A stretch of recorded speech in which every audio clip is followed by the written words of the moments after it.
The list of Tier 1 college football programs is very short. Locked On presents The Portal, the daily podcast covering college football recruiting and everything NIL. Part of the Locked On Podcast Network. Your team every day. To the Portal Podcast, where you get your daily recruiting, NIL, and transfer portal scoop. I'm your host, Brian Smith, longtime college football recruiting analyst. Thank you for making the Portal Podcast your first listen each and every day, right here on the nation's #1 sports broadcasting or podcasting network, Locked On. Truly appreciate you having you in. Today, we're going to be talking about all the latest recruiting news as we get to that later on in the show. Commitments, decommitments, and everything else. We're going to talk about that always here on the Portal Podcast live show at noon. We're going to talk about the coaching carousel, and I have a pet peeve with that today. Coaches that give non-answers, but they're really giving you a real answer. Yeah, they're looking around. We're going to get into that here on the Portal Podcast, but we're going to start off, with the number one thing that I think a lot of people overlook. What is a true Tier 1 college football program? What should the criteria be, and why are these programs so successful? So without further ado, this is my point. If you take nothing else from this show, this is what you should. Do you have an elite coach that is proven at the top end of the sport, meaning played in big games, preferably a player that played at a school that's done it too? That'd be nice. But somebody who's hired a staff that has been successful, is with an administration that truly backs them, not just gives public commentary that makes it look that way, reading off a script, but do they financially back the institution's football program with the NIL they need, with the facility upgrades? Are they trying to make sure they're in the proper conference for them? Are they doing the best thing they can to make sure that coach is in the best light? All of those things. It is very complex. Are those things in line for that program? And then, of course, it's just player acquisition. I say it all the time, and I'll say it again right now.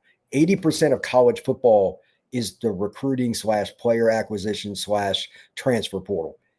College is 4 to 5 years for a player. Your roster rotates over and over again. The NFL level, if you have the right quarterback, if you got like a top 8 quarterback at the NFL level, and everybody can have their own opinions about that, but we know who the guys are. Boy, a lot of coaches look better, don't they?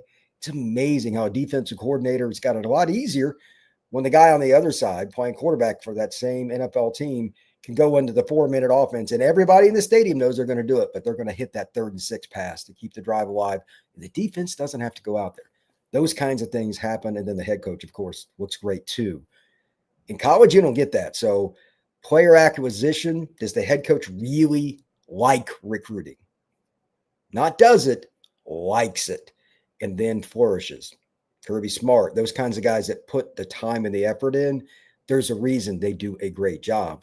Finally, the NIL / transfer portal, something that's evolving. I have some questions that I want to get into here for people, but here's my list for the top programs right now. And before I name it, there's going to be one at least that a few people are probably not going to like that's not on there.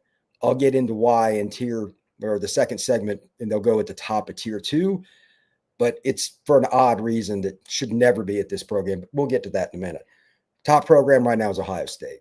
This is not hard to figure out. Ryan Day's proven it. He won a title last year. They recruited at a high level. They're actually on an incredible recruiting run since the beginning of November. They got around 10 commitments from the classes of 26 and 27, which is insane. And they're not just getting guys. They flipped to Legend Bay, a really athletic player out of the greater Dallas area from Tennessee. They've gotten kids in the 27 class from around the country that are big time in offensive tackle out of Virginia, et cetera, et cetera. They are doing what they should on the field. That's as efficient a defense as I've seen, and they lost all 4 of their defensive linemen from last year, and yet they've got this elite defensive front. That is coaching, that is management, that is a plan, that is an administration that's made sure that Ryan Day has the right resources, the assistant coaching hires, all of that. That is the best overall program in college football. Anybody wants to argue with me on that, fire away, but the proof is in the pudding, and I am no Ohio State fan. I can assure you of that. Georgia, Kirby Smart, this is kind of easy. It's probably the most low-hanging fruit. They've been around it for a while. They've won 2 titles this decade. He's adjusted a little bit. This is something that I wasn't sure where I would, if I'd have done this 4 months ago, I may or may not have put them at the tier 1 level this quickly, but I think they're probably the second best overall because it's something that, again, I didn't think he would do because he is a very stubborn coach. They've started to throw the ball more. They've started to recruit receivers differently. They've started to recruit quarterbacks differently. I don't think Kirby wants to pass the football much at all. I really don't. I think he's a Stone Age head coach, but he knows he's not going to win that way. Look at them with going out and getting Jaden Wade, the most physically gifted recruit in the country, regardless of class. For those who don't know, he's the quarterback at IMG. He's class of 28. He's a sophomore. Freak athlete, 200 pounds, 6'5", every attribute you can imagine. Great guy, too.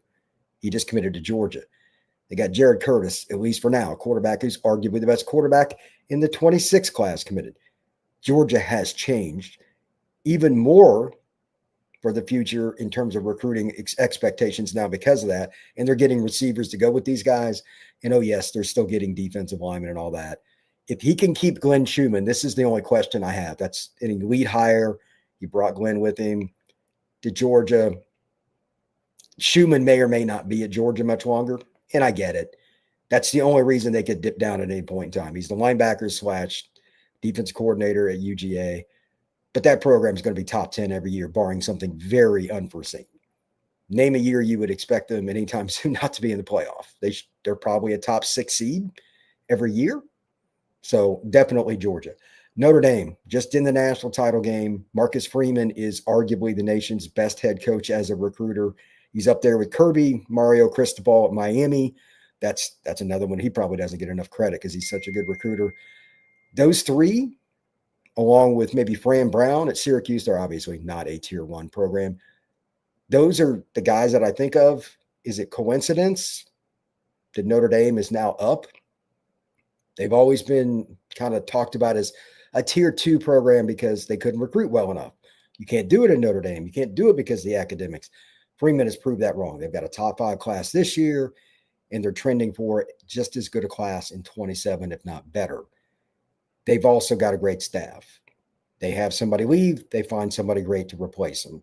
They've done a tremendous job. And now, kind of like Georgia, ironically, those programs mirror each other in a lot of ways on the field. They're starting to throw the ball, be a little more balanced. Obviously helps to have CJ Carr, a very special talent, but Freeman and his staff had to go out and allow him to do it as a redshirt freshman. So I give him credit. Need to see Notre Dame do it in the playoff this year. And for those that are saying they should or shouldn't be in, whatever, they're going to end up in, whether you agree with it or not. And I think they have a chance to make a run if they can get healthy. That's big if. They got a lot of injury issues to overcome, or they can be out quickly. But with CJ Carr, they might make a run too. I wouldn't bet against Notre Dame. And then finally on this list in the tier 1 is Oregon. That program is the hardest one for me to grade recruiting-wise and make predictions, because their home base is so bad. The state of Oregon produces so few top-end players, yet they have top 10 classes pretty much every year. And they have just as many 4- and 5-star recruits, like the truly top-end guys, is Georgia, Ohio State, Notre Dame, Alabama, etc., as any school in the country. And Lanning's done a pretty good job in big games. They did lose to Indiana this year. I'll give you that. But what he's done in such a short time at the University of Oregon, and I get the whole Phil Knight, he's the greatest booster of all time. I get all that. But he gets the kids to buy in, even though they're using NIL to buy kids. A lot of times that screws up a locker room. I know, I've covered Florida State. I saw last year what it does to a locker room. Their ability to coach, to manage things off the field at Oregon, that is how it's done. And I don't know what the elixir is, but Dan should bottle it and sell it, because that is incredible. Or, well, in his case, hide it, because they're one of the few programs that's done it. I think that it's a very important part of this equation. You've got to be able to go out and get a few guys in and not tick off your locker room, because everybody's going to have holes in the offseason with the transfer portal. It's inevitable. Even Oregon, even Alabama, even Ohio State, whatever. Dan's teams go out, they'll get a couple of high-end players, and they make it happen. And now you're in the playoff discussion again. If they win out, they're going to host a playoff game. They went out. They're a team that I wouldn't want to play in the playoff. Dante Moore, yeah, he can take more steps forward and all that, but if they get healthy, they're like Notre Dame. Need to see them get healthy for me to predict either one to make a push, but there's a few weeks for the playoff starts. We'll see.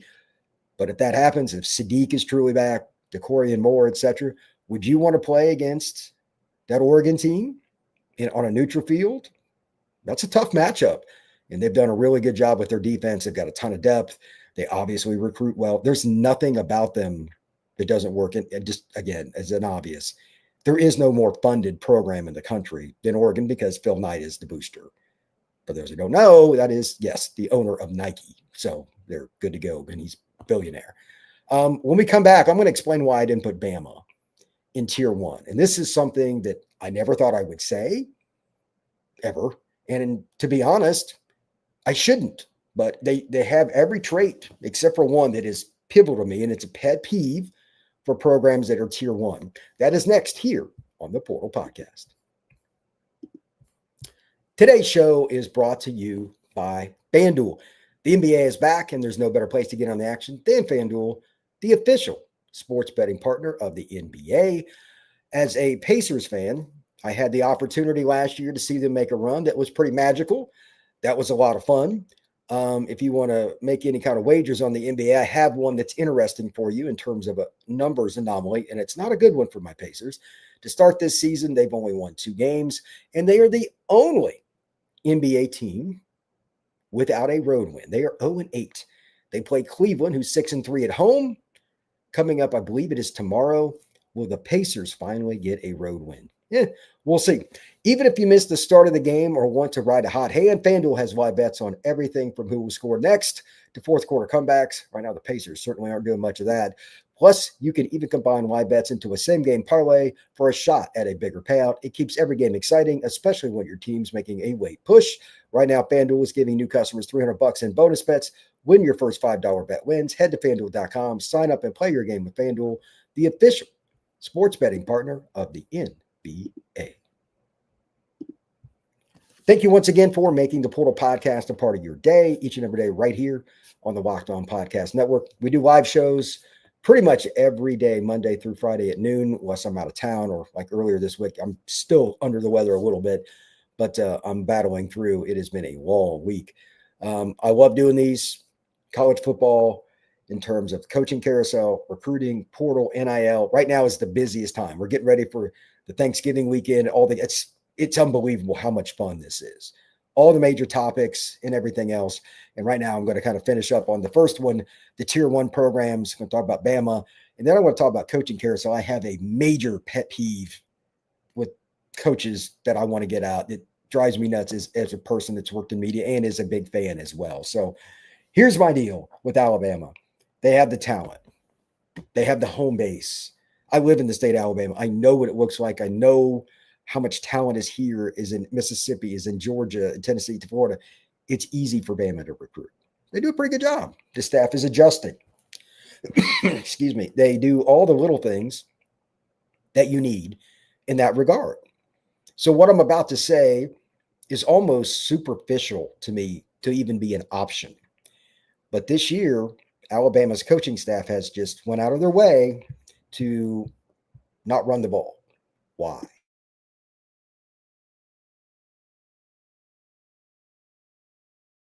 Why would you do that? Why not try? You can tell they didn't work it on it in the offseason enough because they've got a left tackle that's going to be a first-round pick. They've got a center that's going to go in the first 3 rounds conservatively. They've got arguably the best freshman offensive guard in the country, Michael Carroll.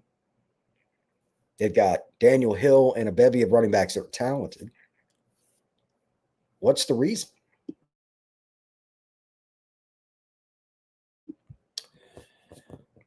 It doesn't make any sense. While their passing game is fun to watch, and I love watch Bernard, I think, by the way, is tremendously underrated. He should get way more acclaim than he does. That guy knows how to run routes.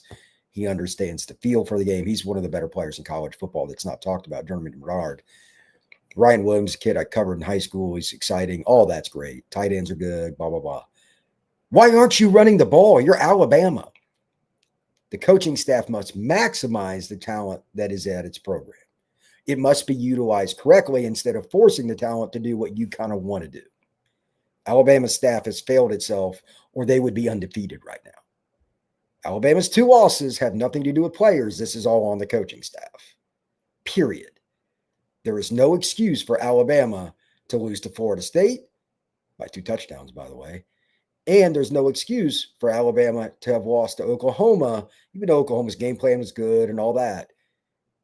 They didn't prepare in the offseason properly. They didn't prepare in fall camp properly. They thought, we're just going to throw it all over. We're going to be an NFL team. This is still college. You must use the running game in a traditional format, especially with that running back room. There's no reason. They're barely averaging over 100 yards a game. Why? That's how you go to tier 2 for me. Everybody else can rank them however they want. I'm steadfast. Alabama is not a tier 1 program until they can prove they want to run the ball, and that is a year-round deal. If they prove me wrong and go on some magical run in the playoffs, so be it. It's still an aberration. No team is winning a title with that running game. Tier 1 teams compete for titles. So count me out on Bama as being tier 1. A few other notes. What in the world should I do with Clemson? I'm open-endedly asking. Like, how do you rank them right now?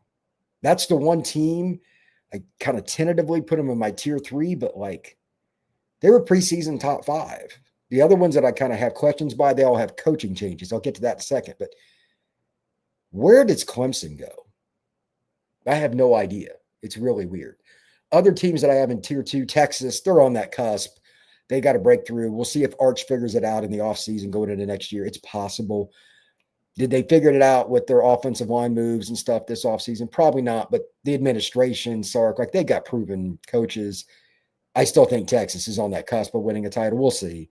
A&M, if they finish this year in the Final Four or the title game or something, they could be in tier 1 next year. Let's see what they do in the offseason. But like their recruiting in 26 and 27 is very good. Hats off to Mike Elko.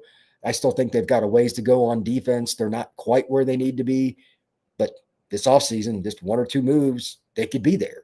Their secondary certainly a heck of a lot better. Indiana, this one's one of the weirder ones too. I'm an Indiana grad, and we were never good in anything other than basketball and soccer.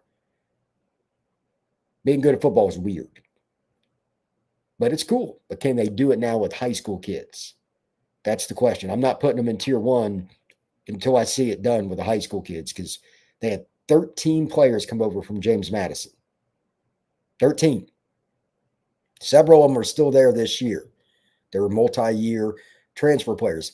Even though they're transfers, they knew the system. So that's kind of a cheat code, and good for them. It was smart. A lot of those guys are going to be gone, like Aiden Fisher, Surratt, etc. Those guys are gone. What can Indiana do? And they've hit on the portal quarterback 2 years in a row. Hitting 3 years in a row is going to be rough. I'm sure Mendoza will leave, but they're interesting. Michigan, I've got in tier 3 because I need to see what's going to happen with, the coaching staff. Like, that's too new. Tier 3 is where I would put them, but you can put an asterisk. I don't even know if you can really grade a guy that hasn't gotten to 20, 25 games, maybe even 30. You got to get to about 30, really. I can't really rank them. A team that's kind of sneaky, tier 3, I would put Illinois. Like, what Bielema has done there is incredible. That's hard to win there. They don't have the support that some other schools do. It's good, but it's not the same as like Ohio State or Michigan or something. They're not doing that. USC right now, I have it tier 3. If they beat Oregon this weekend, I'll change my opinion. I'll move them up to tier 2. But the 2 games they played this year on the road against physical teams, Illinois and Notre Dame, they did not defend the run well. What is it about them playing on the road with their defense isn't as good? And Jaden Maeva, completes about 57%. That's weird. They're playing at Oregon. That will not be easy to run the ball. And Oregon's going to bring their hard hat because that's who they are. That'll be very, very interesting. I do not believe in Lincoln Riley as a head coach. I've said it a million times as far as winning titles. I'm not changing that. I don't think he prepares in the offseason, kind of like I was talking about with Bama. Called him out right here and right now. Prove me wrong. It's going to be another year because you already got smacked against teams that you should have either won or you had a chance to win those 2 games. You shouldn't be there at 2 losses already. But if you beat Oregon, I'll be right here to say, hey, you're trending in the right direction. The schools that I have no idea what to do with because of the coaching situation. I'm not touching right now, or they would be ranked in the top 2 tiers, probably, if not tier 1. Penn State, LSU, Florida, those are obvious. Ole Miss and Auburn, they're probably tier 2 to tier 3, depending on circumstance. What happens with Lane? I'm not going to give them anything until I see him do something in the playoff, but we don't even know how much longer Lane's going to be there or if he's staying and he's going to tell LSU and Florida to pound sand. We have no idea. So all those I'm waiting until after the season to kind of go into.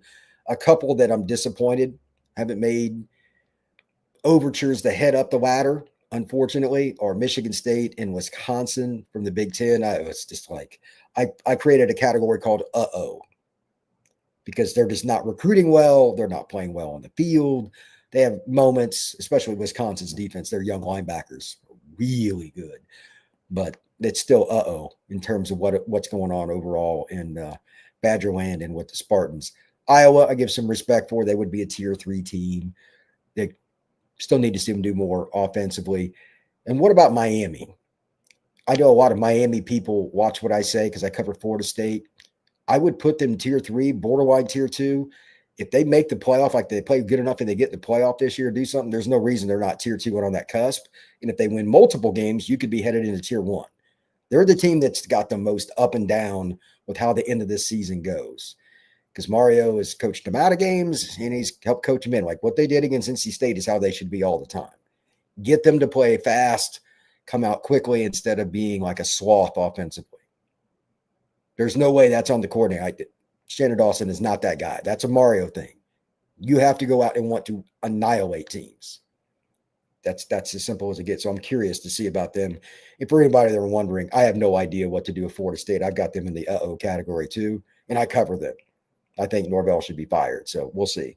As for the coaching carousel, this is the one thing that I just want to say before I go into the recruiting stuff here in just a minute. Look, if a coach comes out, and I'm not specifically naming any particular coach because there's multiple guys that have either done this in the last week or will do this over the next week. It's going to be both. A reporter at the press conference, and they know these are coming. Are you interested in filling the name of the schools, blah, blah, blah. And the coach will say something to the effect of, I will not entertain any questions about innuendo and internet rumor and message boards, blah, blah, blah. Okay, that's fine. Then just say A or B, no in between. I am 100% under no circumstances leaving and fill in the blank, whatever school they're at, for any other school. Do it on camera. Look right at the camera, look right at the reporter, whatever it may be, and say that. Don't go with this garbage line of I won't talk about any innuendo and this, that, and the other. Because if you're doing that, that means either A, you're trying to use your agent to get more money from the school that you're at, and everybody knows it. Even if you don't want to leave, you're trying to hold them over the fire, hold them over the coals, if you will. Or B, you really are looking and you just don't want to talk about it. We're not stupid. That drives me bananas. Everybody knows it happens. Have the guts to just say, I'm not going to be talking about it, but I would listen to certain offers. You could say that. It'd be okay. You don't have to name the school even. Just say certain offers. I would at least entertain it. Don't make it sound like we're idiots and we don't know that. It is such a pet peeve of mine. Coaches do it all the time. And I'm telling you, even though I've just said this and other people do it too, there will be coaches with that same line of questioning come to them over the next week to 2 weeks that will absolutely throw it away.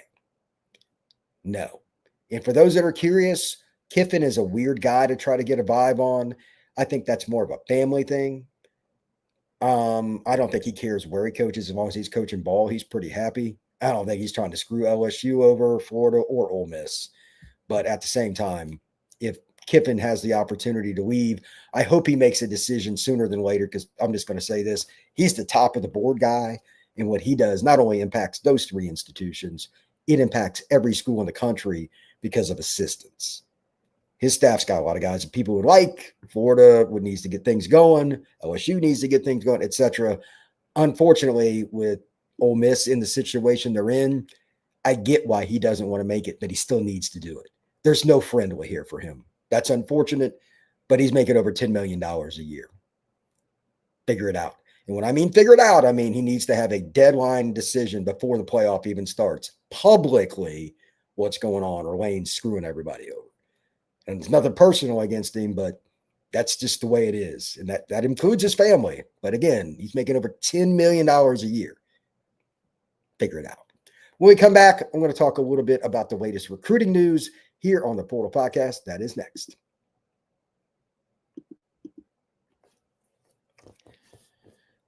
All right, this is a recruiting show. Yes, indeed. There have been a few commitments to get to. And in case you were wondering, like me, because I find this kind of interesting, with the new timeline for National Signing Day being the first Wednesday in December, it is buck wild to me. Absolutely buck wild to me that there are so many programs that are still getting these commitments and all these flips at the end with coaching searches going on and all that. I thought it would slow down a little more. The recruiting and portal would hit. I've been polar opposite on that. A lot of kids, at least not publicly, that portal is such a difficult thing. Kids know they're leaving. I've even had one kid send me his film and all this kid that was highly recruited. He's leaving a school, and some people don't even know it. But there have been more switches already than I thought there would be. So I'm curious to see what the last week or so is. It's pretty unique. So I have a feeling we're going to see, for lack of a better phrase, a whole bunch of stuff happen really, really fast. And maybe I'm wrong on that, but I really don't think that I am. So here are just a few of the commitments over the last day or so. Indiana's gotten a couple kids. Benjamin Novak, you got the flip from Wisconsin. I mentioned him yesterday. And they got another kid today. I didn't even know this until just a few minutes ago. DeMonte Timms out of Armwood High School. I used to live in the greater Tampa area. That's a good program, man. Armwood is really, really good. He's at Armwood. He's a safety. He's a big-time player. I think he's a little underrated. He is going to play for Indiana as well. Good for the Hoosiers, getting a couple really good players there. Mississippi State, I also just want to give this out because I think the program they're getting him from it's important for Mississippi State to get in here. Leon Knoll out of Edna Carr in New Orleans. I hope I'm pronouncing his name right. If I'm not, I apologize. And Mississippi State needs linemen. I think we all know that. This is a big boy on the offensive line. They need more guys like him. Southern Miss, Joshua Joseph. Miami Central, wide receiver. That's a program that's always got wide receivers. Going to Southern Miss, Wake Forest picks up Kendall McCallum, running back, 5'11", 200 pounds. He's out of Riverside High School in Ohio, Painesville, Ohio. Athlete, Zialis Blackman out of Biggersville in Corinth, Mississippi. He's going to Old Dominion out in the state of Virginia, 6'2", 170 pounds. Missouri gets Jaden McGregory out of Valley High School in West Des Moines, Iowa, 6'2", 195. That's got to be tough if you're a Hawkeye or a Cyclone to see a kid going to Missouri. UNLV picks up Jaden Fox out of Cherry Creek High School in Inglewood, Colorado in the greater Denver area, 5'9", 165 pounds. Eastern Michigan, JT Beasley out of Northeast Mississippi Community College, Boonville, Mississippi, wide receiver, 6'3", 205. Kennesaw State gets Michael Wallace out of East Mississippi, interior offensive lineman, 300-pounder. Again, Kennesaw State. Mississippi State picks up Tavion Atkinson, Trinity Valley CC in Athens, Texas. That's East Texas somewhere, if I remember correctly. 6'4", 280. He's going to play for the Mississippi State Bulldogs. University of Louisiana Monroe, Dalen Huston, Iowa Central Community College, Fort Dodge, Iowa, wide receiver. This is a big guy. Surprised the ULM got him, 6'3", 225. That is a big dude. He is headed to ULM. Cincinnati gets Cameron Hurst, Lift for Life Academy. I have not heard of that one. St. Louis, Missouri, 6', 170. He's going to play for the Cincinnati Bearcats. Brandon Grabbett out of Indian Trail Academy, Kenosha, Wisconsin. He's an offensive lineman. He's going to Northern Illinois. How about North Dakota State getting Jason Hunter Jr., defensive lineman, 6'4", 245 pounds. Again, North Dakota State. And then NC State getting Stephen Brown out of Marist High School in Chicago, Illinois, athlete, 6'7", 205. He is headed to NC State. While I'm on the commitments, I just want to just bring it up because every day I check it seems like every hour. Who's decommitted? Why? There are so many kids. It's constant now. There are a few here, and I'll bring them up as we go through. But Tavion Branch, This is an interesting one. A kid out of Pennsylvania. This is bad when Penn State loses in-state kids, even during a coaching transition, especially linemen. Like, one of the reasons Penn State's program has ascended is they were getting linemen all around the East that were coveted. They lost, Kevin Brown. He just committed to his dad's alma mater in West Virginia. But Tavian Branch now, he decommits. That's rough. It is what it is. Louisville, like, they're the program that lost the McGregory kid, and he ends up in Missouri. That's rough. Penn State also lost Messiah Mickens yesterday. That's a kid that had been committed forever. I met him at a 7-on-7 tournament. Great kid. That is a power player. He can catch the football. He's an every down back. That hurts. They don't have a head coach. I get it, but that's rough. And then the Timms kid that I talked about from Armwood that had gone to Indiana, he was committed to Dion at Colorado. So that's a tough loss. But I also want to talk about the 27 class real briefly here. I don't know what the deal is, but there are a lot of kids already making decisions for the class of 27. And I'm not sure what the rush is. If anybody wants to comment on that, fire away. But there are a bunch of kids that have made decisions, and some not just like bottom-end guys that got an offer, just wanted to get on the board to make sure they kept an offer or something. We're talking about Ohio State, Georgia, Notre Dame, schools like that here recently. Khalil Terry, a safety out of Tustin, California, and that roster is loaded out there at Tustin, commits to Notre Dame. He had a ton of offers. Reese loved it so much he committed. Like, I don't even think Notre Dame expected it. That's a pretty big deal. Jackson Stokes, a running back, at another California kid. Sierra Canyon, really good program. He commits to OU. He's not the biggest back, but he could really run. He's 5'9", 170 pounds or so. Commits to Oklahoma. Wisconsin, they get, okay, well, this kid, his dad is the AD. Ethan McIntosh, that one wasn't shocking, but he's a highly rated offensive tackle. He's still committed early. Maryland, they get a cornerback, Braxton Bell, a kid out of Calvary Bell School, really good. Oh, Calvary Day School, excuse me, down in Savannah, Georgia. Really good program right there. That's good for Maryland, considering their program.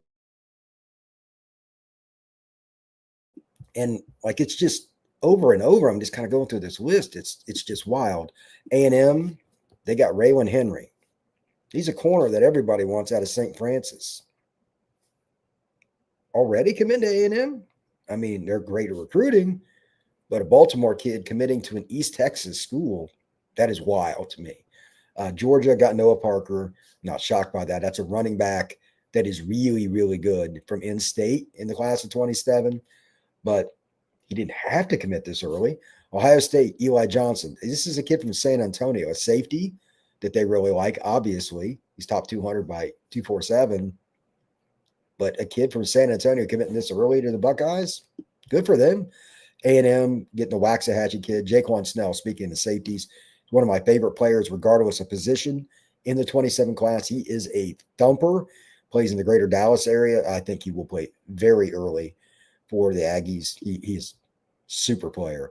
Brody McNeil, offensive tackle. He's a kid from Virginia. For a kid like that to commit to Ohio State this early, they've been trying to up their game with offensive linemen. Good for the Buckeyes. Mikhail Davis, cornerback out of Desert Edge. He's going to Oklahoma. He's had a good year. Arizona.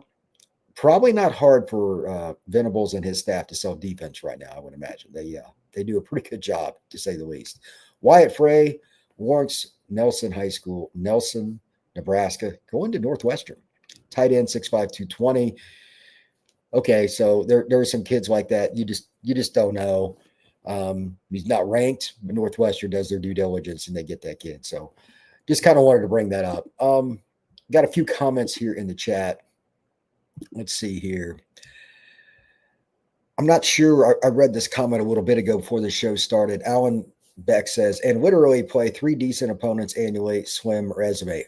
I'm not sure what that meant exactly. I have ideas, but he didn't go into detail. I'm guessing he's somebody that roots for a team that he thinks plays a more difficult schedule than some of the teams I put in tier 1, but I don't know. Raymond Harden, what's going on, brother? How you doing? Yeah, I don't know. I do not know, brother. What do you think about Penn State decommit safety Matt Sieg that Notre Dame is trying to get? He's a really heady player. I don't know if Matt is somebody that is best long-term. You got to remember, system matters. Is he better at the nickel spot with what Notre Dame wants to do, or in the deep secondary? I would guess deep secondary, but maybe he plays some nickel in certain circumstances, like against teams against Navy, etc. Anybody that is going to play nickel, though, man, it's unless they're super long and super just twitchy, nobody's built to play nickel, but I've heard that talked about. I don't know if Sieg can do that, but against certain teams that are more run-oriented, maybe, and he's just a naturally instinctive player in general. So if they get him, I mean, good for Notre Dame. That's a good player. Since you've lived in the greater Tampa area, do you know where Hermosa, Florida is? Yeah, it's just a little bit north. My wife and I moved here about 4 years ago from Fort Lauderdale. Yeah, I've been through there before.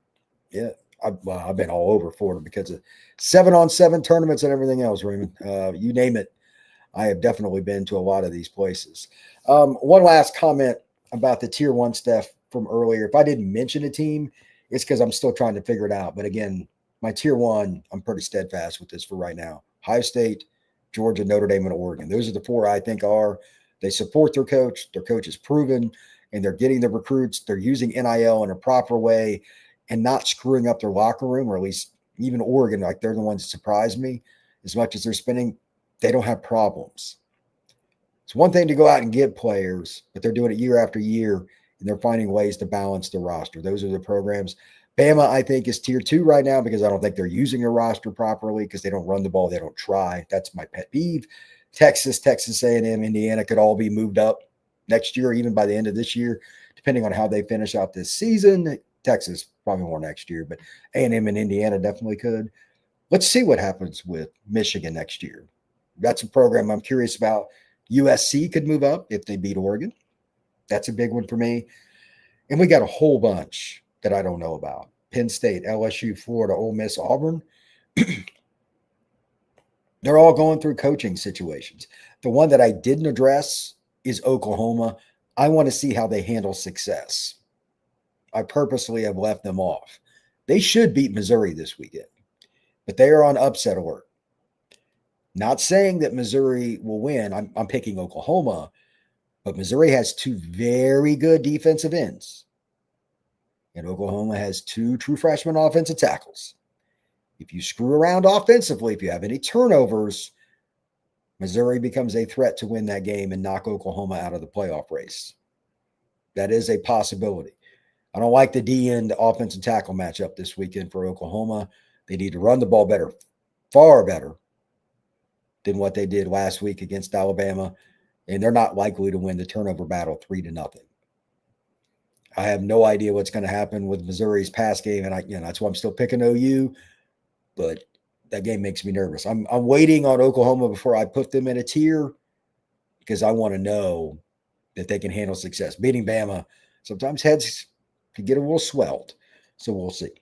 Thank you very much for making the Portal Podcast a part of your day each and every day right here on the Locked On Podcast Network. I'm Brian Smith, longtime college football recruiting analyst. Become an everydayer if you have not already. I truly appreciate you stopping in. So like and subscribe. We will see you again soon here on the Portal Podcast.